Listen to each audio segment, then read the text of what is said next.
Welcome to Fun and Fundraising, everybody, the podcast where we talk with people behind top nonprofit galas and signature fundraising events to showcase how they positively transform their communities. I'm your host, Rob Giardinelli, and today I'm really excited to have a special guest on. So we have Lauren Batterby, and she is the founder and CEO of an organization called Life Event Staffing. And they're one of the very best organizations to staff nonprofit galas in the United States. And it really, we've talked about this many times on this program, it takes a village to host a successful event. And lucky for you, Lauren helps you provide that village that you need to create a successful event. So we had a great time in the green room, and I know we're going to have a really fun conversation. So with that, Lauren, welcome. And I'm so excited to have you here as a guest today. Thanks, Rob. I really appreciate it. Yeah, you're right. It really does take a village, and we just offer one very small piece to some very large events out there, and it feels fantastic to be a part of the nonprofit community as a whole, really, to feel like we're giving something back. So yeah, I'm looking forward to talking more about it. I am too. So, I'm always interested, when we have guests on, I'm always interested about how they got to now. So talk about your path to becoming the founder and CEO of Life Event Staffing. Yeah, no problem. I like to say we're a huge success story because there aren't many that came off the back of COVID, right?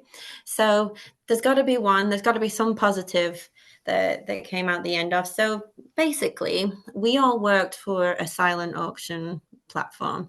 And as we know, well, the first things to go were live events. People weren't going out in public anymore. So live events weren't happening anymore. So this wonderful team of people that I was managing at the time all lost their jobs.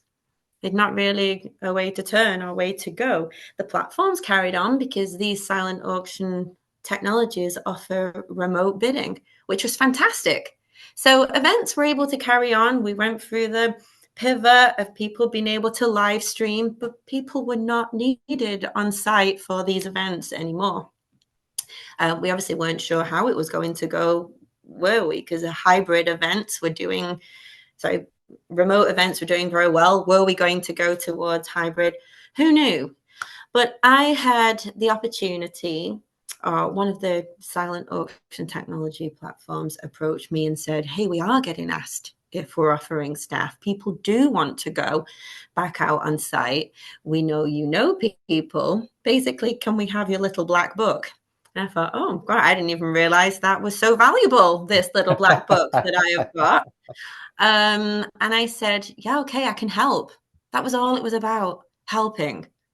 How can I, for one, help the person that had approached me asking for staff to then help their clients with the assistance they needed on site. So then also help the team that I had that were out of work after COVID. And how could we get this ball rolling again, basically? And I said to this platform, teach us your technology, show us what we need to know. We know the basics. We've all done hundreds and hundreds of these galas. Tell us your new platform, or tell us your new technology, and we will go out and deliver. That was back in 2021. We ran our first event June 2021. It went fantastically well. That was on the Givergy platform, which are nationwide across the US. And we had a very good season. Everyone was happy. Everyone loved being back out on site again. Yes, we were still masked. We followed all the rules that were needed across the different states at the time. Feels like a lifetime ago, Oh, right? gosh, it literally feels like I'm hearing about like the Revolutionary War or something as you're talking about this, because this was, even though it was only 4 years ago, it feels like a lifetime. Yeah, masks, vaccination cards, like you name it, went through all the protocols that were needed per state, per event, as it was. And yeah, we came through it. Obviously, then the barriers were dropped, things were lessened, and the world has gone back to a world as we know it. And we just grew and grew and grew. We took on more technologies because we learned that if you do have that skill set of what is needed when on site, and we call ourselves event managers, we're auction event managers.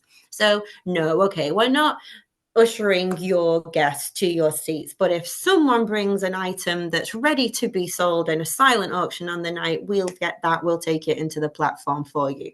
We'll work directly with your auctioneer, making sure no bid is missed during that live auction, and that during your appeal, every donation is counted for and entered into the system. So once you can do that overall, and you understand and you have that underlying knowledge of what it takes to run a successful fundraising gala event, it doesn't matter so much which technology we're using. My role in the company is basically partnering with these technologies, making sure we do have the adequate training so we can go out and deliver. We don't wing it. I will tell you that if we don't have a connection with a technology, it's not a service we can offer for you. Because as much as that underlying knowledge is vital, we need to know which buttons we're pressing, right? So we work with I think it's about 13 different technologies across the US and Canada, and they support us at the same time. So talking about it taking a village, like even we take support where we can from where it's needed, being able to offer equipment. Like we can tell you the best provider of equipment for that technology that you are using, and we know our auctioneers particularly well. So we really are sort of this industry of people that can come together, build relationships to help the nonprofit build their event at the same time. So that's where I like to position ourselves in the industry as to where we are. Ask us anything. Well, I do want to do a follow-up question on the technologies, but before we do that, talk about where your passion, because it takes a special person to really devote their whole life to supporting nonprofits. So where does your passion for nonprofits come from? People. And like I said, whether it's the staff that go out and deliver, the admiration that I have for them, they absolutely love their jobs. Like that admiration I have for them makes me want to go ahead and make sure I have them everywhere, right? Because they love what they're doing so much.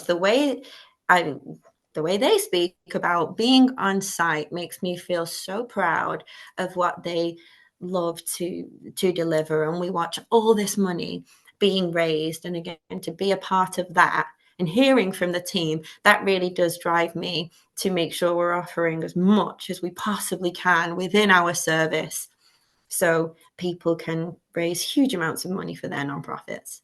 And then, of course, people again, but directly to the people who work for these nonprofits.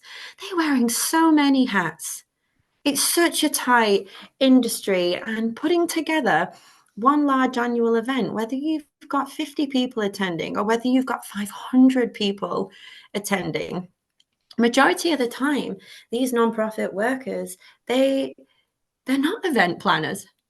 It's just taken upon this small team that they have to put together this large event, right? So again, if we can help, if we can offer a small portion of that takes a weight off, and you don't have to worry about that, then here we are. And that's how I want to be able to help. I always say to our internal team, if we can't help, where can we send them where someone else can? What do we think is best for them right now?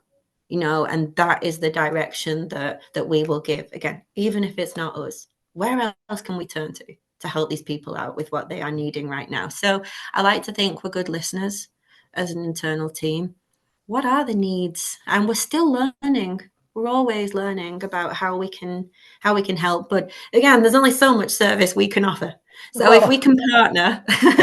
well, and you say that, but you also mentioned, there's only so much, and there's also the thing that things move fast, like you were saying, and you have 14 different, you said 14 different softwares that you're partnering with. So, what do you all look for when you find a software or a platform you're going to take on into your suite? What are you looking for, to make sure that it's going to really service the nonprofit events well that you manage? So what we tend to do is find out what they've done in the past. Okay, so what works what's worked for you and what hasn't worked for you in regard to if you used the technology previously. Or were you pen to paper silent auction? Have you offered a silent auction before?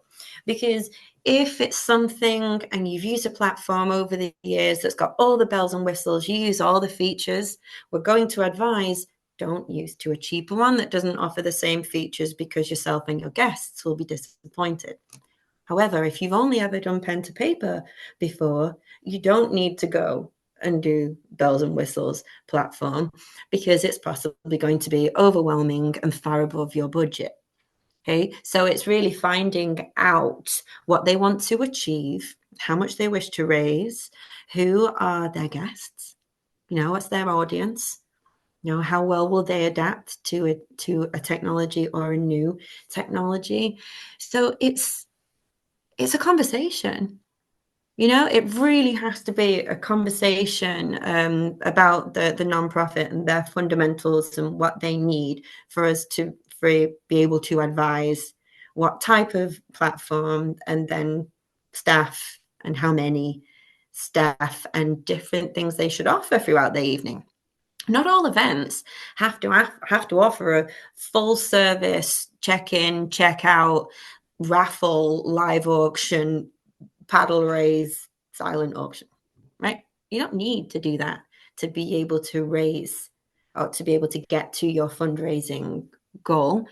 Sponsorships is another way they could reach fundraising goals, which isn't something we promise to advise on, but we know good people that do, and how what we want to advise is how technology can be utilized throughout the event. That's really where we come into play. So I'm glad you're talking about that piece. So, help walk us through. Let's say there's an organization out there, and there probably are people listening that may have never really used technology for their event anymore. Mm-hmm. What are a couple of reasons in your mind that an organization really should take that leap and how it will help them long term raise more money for their organization? Gosh, it's a big question because there are so many, so I don't even know where to start. So let's not say this is priority order and just what springs to mind first, okay? Firstly, is reports and analytics. How can you possibly track how well your event has gone from year to year without it all being in one place? Spreadsheets all over the place is so difficult. Who were your biggest donors? What did they buy? How many years have they been with you? How supportive are they? And then also tracking the communications that go alongside that. Another thing is payments. How to take your payments. Use one system. Have it all in one place, so you are legally transacting, as well as being able to follow up with your guests to take their payments. No one wants to be on the phone anymore chasing a check, right? Uh, How can we do this? So it makes things so for pure convenience. Technology should be used, and those are the absolute basics. Never mind, it can then aid your fundraising because there's nothing more addictive than placing bids in the fun and the hype of a night. If you get that text message saying you have been outbid on that bottle of whiskey that you felt like was a bargain at the start, it may not be a bargain by the end, but it was still fun placing that bid and feeling like you won. You know, Absolutely. there's a lot of fun that goes into an auction, and then being in the main room and part of the hype. So back end stuff, reporting, analytics, payments, and then front end stuff is just how much fun you can make your event with the features that a technology can offer. What I loved about that answer is that there's an underlying current with everything, and that is information. And the more information a nonprofit has, the better they're going to understand their donors, the better they're going to understand their likes, their dislikes, what's working for them, and what's not. And, Absolutely. I mean, it's just, it's so critical. And that's what I really, liked and enjoyed, about that particular answer. So, there are all different sizes of events. So talk about how you all as a company approach, a smaller gala that maybe may have 100 people to one that's, larger but may have 500 or even 1,000 people. Another broad question. Thank you. You give me lots of leeway to be able to answer here. So, our general rule of thumb with how many staff you should you should have, it is usually technology dependent and how you are using that technology first and foremost and what's needed as part of your check-in. Check-in is it really is so important to the start of an event and how well it can go, because a happily checked in guest who wasn't waiting around and had clear direction will be happy throughout the event and hopefully donate more money. That is the simplicity of it. So, are you handing out wristbands at your check in? Do you have name tags? Are you handing out paddles? How much information do you need to collect at check in? Our general rule of thumb is as little as possible, as much in there. However, if you need it, you need it. So let's make sure we're equipped for that, which then would just mean you need a few more staff, more hands on deck during that point. You can never be overstaffed at a check-in. Follow that general rule of thumb. You can never be overstaffed, whether it be experienced staff, volunteers, whoever it may be. As long as people have the correct communication to be able to direct those guests. And also, I always say build a rapport as well, because it's difficult approaching someone. Oh, face down. What name is it, please? Can I take your email, please? Can I now have your credit card, please? Even if you're politely asking it, it's a lot all at once. So you want to have built that trust with the guest as opposed to feeling like they're just a conveyor belt going through as well. Were they greeted at the door? You don't need your greeter at the door to know everything about the technology, but a welcome smile generates a smile. So there are lots of very simple things you can do to enhance that registration process. So again, technologies.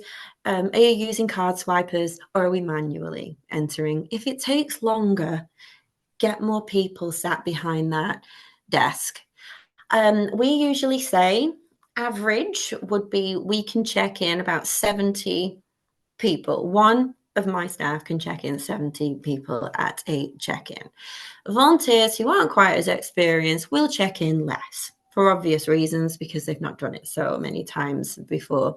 So, for every 70 guests that you have, at least one member of the life event staffing team, let's say they'd be closer to check in 40 or 50 if they're a volunteer. We always say we use a buddy up system. For every volunteer you've got, put a professional staff right next to them. So if they do have any questions, all it is asking their neighbor that can help, whether it's about the technology or guest list. Another very vital part about check-in, seen as that's where I seem to have gone with this question, is having someone from the organization who knows the guest list standing there at all times, not checking in. They have to be the person that's standing there ready to answer questions, because no matter how much knowledge you have about best practices for a registration or the technology, we don't know the people. So you need that people person standing there making sure, oh, okay, your name's not in the system. Don't panic. Doesn't mean you weren't invited. It doesn't mean we don't really appreciate the fact that you're still here. We just need to double check that master list and making everyone feel more at ease. So I think I listed a couple of critical parts about check-in there to make it run easier. Always that smiling face, enough staff to be able to build a rapport, mix in your volunteers with your trained staff, and always have that person from the organization with that master guest list. And you're ticking most boxes. That's going to lead to a successful start. You know, I am so glad that you started with that answer because I have seen so many events that I know are great events not be great because of that experience. And Mm. what I appreciate about what you all do is you all do the work so that the organization can do what it does best. And that is the staff of the organization can greet the donors, can greet the guests, and make them feel welcome. And that's where what you all do is just so incredibly valuable and so incredibly important is that you give them the opportunity to do what they do best. And that's what, that is why staffing is so critical, and having staff that is knowledgeable and aware of all the things like you all are is the case. And I know you mentioned, you had just started your first event 4 years ago, but this past weekend you did quite a few. Let's add a zero and maybe up that number a little bit. So talk a little bit about, the growth and how you've just been able to scale it, but scale it in a way that you're able to all, as an organization and a team, manage it. Yeah, so we started that little black book that we were originally talking about, had about 40 people in it that were trained event managers and strong support staff. But an event manager is different again from an event support because they take on a lot more responsibility. So, yeah, I did the first 6 months, the end of 2021, with 40 staff. As we took on more platforms, that's when, because sorry, so let's backtrack a little bit. Event managers can also take on an event support role. So 40 people was plenty enough, and they'd just take it in turns who was managing an event. This was nationwide as well, but we had this small team. As we grew, we needed those event managers on other events, so we needed to recruit more support. So show them what a fundraising event looked like, and we had a bit of a train the trainer situation. We would double up on our staff. No one could work an event if you hadn't attended one and seen one. So we would always send them in, and I truly believe to this day that that's still, you can't teach it unless you've seen it. I can tell you everything about an event, but you need to be there amongst the hustle and bustle of an event to understand the reasoning why. Why is a paddle so important? Because you just missed 10,000 in the live auction because you didn't enter it correctly. That you need to be there to see that, to understand the importance of some of these underlying things. So we grew the team. I think by February of 2022, we'd more than doubled by taking on new support. And we did that by friendly referral. Do you know someone who would be good at this role? Refer everyone, referred a friend. There you go. You've doubled. Everyone referred more than one. So the team substantially grew. I think then by the end of 2022, we were 200 people, Wow. 250 people. And we went from maybe 40 events in 2021 to 800 in 2022. So it was huge. Yes, there was very fast growth. So we must have had more than 200 staff. Wow. That's Gosh, yeah, we must have. It was fantastic. And again, we did it all through just building a culture internally that made people want to refer a friend. And because who doesn't want to work for a nonprofit? Go out on site with a friendly face and help these people raise more money. Like, it's not a hard position to sell. It's not, I'd love for you to elaborate on kind of referral. What is a good way that somebody, because nonprofits, they're in the business of asking and asking for referrals and asking who you know and what you know. What piece of advice would you give to effectively ask for a referral for anything having to do with an event? So if we were going to take it back to what I just said about staff, let's use that as the example. Refer a friend.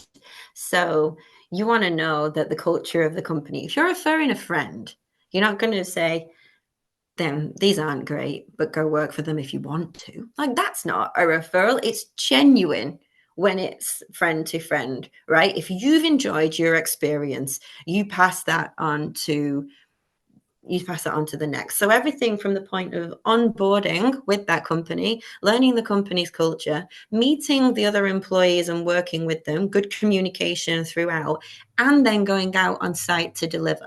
It's the whole experience.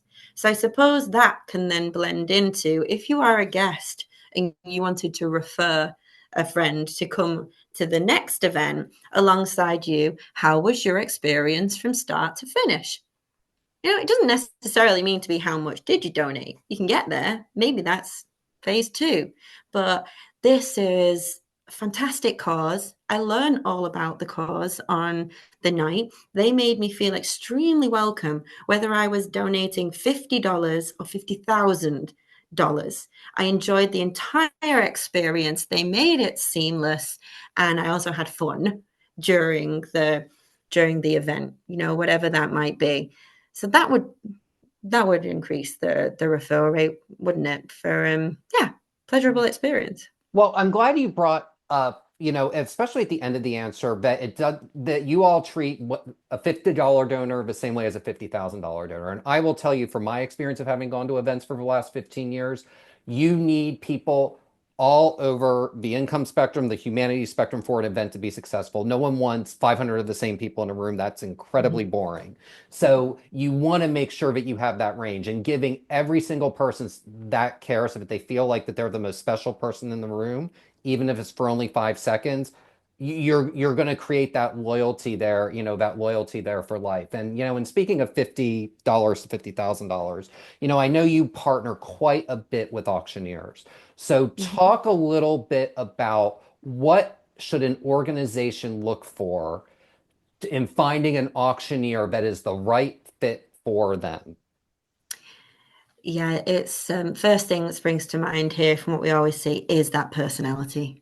You have to have met that auctioneer. They almost become the face of your event because they're on stage for such large amount of time. So if they have to be able to relate to your audience, right? So it's all about the character. Um, and I've seen multiple different types. I'm trying to think of an example. Um, okay, I'm actually going to start with a negative auctioneer. He was hilarious. He was so much fun. He had so much energy. He's running about the stage. And it was during the live auction, it came down to two bidders. He's out in the audience right next to them, putting the pressure on. Come on, like, what's the next level? Let's get this going. And to the point where it was very funny, but I think it became a little bit humiliating for the bidders towards the end, to the point where the winner backed out. He said he felt under far too much pressure. Everybody was watching, and he actually backed out of his bid, so they lost one of the largest amounts in the end. I can't speak of the exact amount, which I found so unfortunate. Right. So it's finding that happy medium of, yes, we want to push bids. What is the highest amount you can get out of your donors, but not putting that pressure on just for comedy value for the rest of the audience.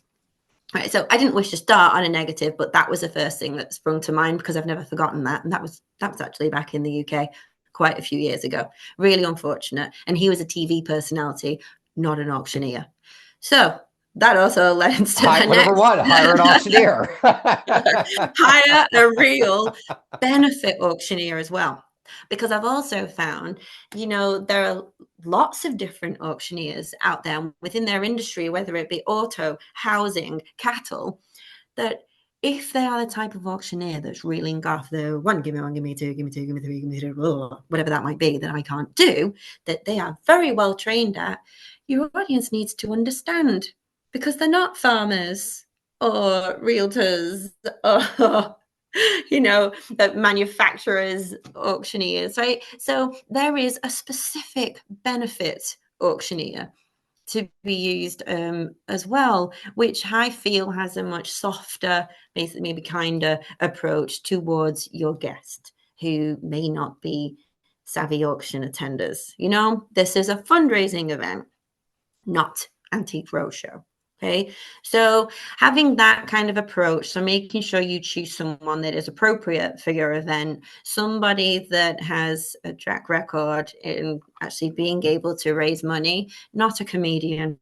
They don't raise money. Where are you getting your return on investment? Hey, if you want if you want a comedian, hire the comedian, but don't let them run your live auction. Would you let the singer of the band run your live auction? Possibly not. They're a great front man. No, that's not where your value is. So really do invest in trained professionals for the key parts of your event because it's so crucial that they get that part right. Absolutely. And the one undercurrent was is that a good auctioneer is going to be able to read the room. And more specifically, they're also going to understand the heart of the room and the heart of that Mhm. organization. And they're going to connect with it because you can have the greatest auctioneer in the world, but if they don't connect with that cause, it's going to fall flat. So, it's part of the referral, like you were saying, is, make sure they've done them before, but also make sure that they've done that your type of nonprofit before as well, just to make sure that they can read the room and do that correctly. That was really, really good, really good, really sound advice. And, now that COVID is in the rearview mirror, what are some trends with events that you're seeing right now? I think paddle raises. There are some really interesting activities, we'll call them, out there. They're doing all kinds of things. You've got your paddle drop, you've got your last man standing. It's not just your standard paddle raise at different levels anymore. And auctioneers are fantastic at this, coming up with different ideas. I've got one friend here in Georgia who is they do it like a game show. He has all kinds of fun stuff for audience interaction as well, which isn't too complicated and everyone can join in. And it's more about the donations than the actual live auction itself. So again, that is where you see your value in your auctioneer as well, because they do run the show when it comes to that point, and it's someone who's got that knowledge of, like you said, reading the room, working on the spot. Okay, what did I last see? Oh, an auctioneer, the last event I was at, they all love their sparkly jackets, right? They are showmen at the end of the day. He auctioned off his jacket on the spot. It was fantastic. It was hilarious as well. I can't remember what it went for, but it was a few thousand on this one sparkly jacket, which was then actually donated to the child of the parent speaker who was there. So was sort of donated back essentially to what it was, completely on the fly. Fantastic. He did a wonderful job. How simple. Absolutely. And I love that spontaneous element and all the really good events do have some level of spontaneity to them at some point. That's kind of why sometimes a little bit of chaos isn't a bad thing in an event because that's going to kind of create the most genuine moments, especially, at a nonprofit gala. And, Mm-hmm. you were talking about, I want to go back to that, the example with the comedian and the person who won the auction and wound up backing out. So talk Mm-hmm. a little bit, because there is the follow-up portion that goes on afterward. So talk a little bit about the importance of a nonprofit following up with these donors and following up with attendees after the fact and how that really helps prime the pump for next year. Yeah, it really is crucial for the donor and for the organization, because the last thing we did say at the very, very start here, it's a small group of people usually. So the last thing you want is no clear understanding or reporting of who your winners are and did they pay and did they collect their items. And that is what technology is wonderful for. It also gives the guest, again, we're talking about the streamlined process, the ease of being able to pay and knowing that it was a secure payment, a secure online payment, which we're all used to doing now. So they do have that peace of mind. So you made it extremely easy for them to be able to give that money at the end of the night. So it takes then a lot of admin work off the plate of the nonprofit post event. And then when you've got that data, that level of communication of thank you can thank them on the night, but that follow up thank you communication and then updates, keeping them involved. Are they part of your newsletter then moving forward? If you want to release your tickets in a tiered manner to your next event, hey, early bird special, thank you for your kind donation. You can reference what they gave last year and put it forward to make them feel special throughout the year until your next event. So it was a two-part answer there. Both very important, but the part about following up after the fact is so important because they gave their time to attend, and two, they gave money, and in a lot of cases, a substantial Mm-hmm. amount of money. And it never ceases to amaze me. I have conversations all the time with major philanthropists who will give a five figures to an organization and then never hear from them again. And it's just, it boggles my mind that it happens, but even with the best run organizations, that happens sometimes. And that's why having software to be able to track all that is so critically important to Mhm. long-term success. And quite frankly, you don't want someone who's dropped five figures to go tell someone else who's thinking about dropping five figures, oh, I gave them $10,000 and I never heard from them again. Mhm. That's where software can really fill that gap so that you understand the communications cadence. So important. And I know we're coming up on time here, and I always like to end my segments with this one question. And I know you're going to have a fascinating answer for this. So, and that is, what is one thing all good events have in common?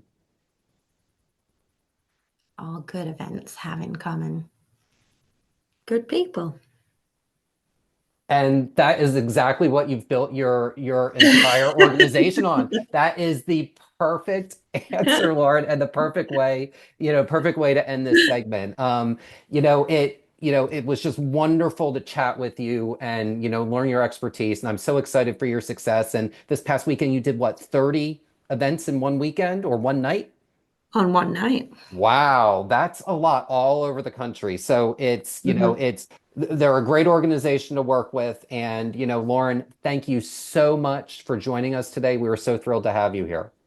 Thank you. I appreciate it. I really enjoyed speaking with you. Absolutely. And for more information on Lauren Batterby and Life Event Staffing, please visit lifeeventstaffing.com.